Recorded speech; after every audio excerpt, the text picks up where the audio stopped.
এই যে হাইওয়েটা এখন যে আমরা উঠলাম, এটা হচ্ছে ন্যাশনাল হাইওয়ে 520, 520।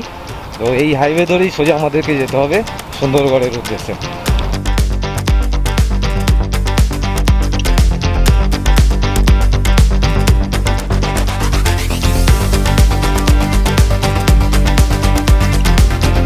এই ব্রিজের নিচটা দিয়ে আমরা বেরোচ্ছি। এই ডান দিকটা চলে যাচ্ছে বড়বিল, বালানি, কিরিবুরু, টাটা, নয়দা, চাইবাসা, সব ডান দিক বেরিয়ে যাচ্ছে। আর আমরা বেরিয়ে যাচ্ছি এই সোজা রাস্তাটা সুন্দরগড়ের উদ্দেশ্যে।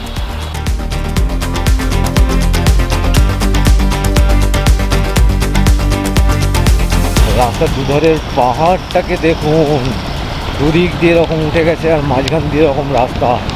ও অসাধারণ সুন্দর, অসাধারণ। আহা হা হা হা, এই সকালবেলায় কি দেখছি। এখানে লরির একটা লম্বা লাইন পড়েছে, সামনে তো দেখতে পাচ্ছি জ্যাম। মাইন্সের লরি এগুলো সব ওপর থেকে নামছে ভর্তি করে দিয়ে আবার খালি হয়ে আবার উপরে যাচ্ছে।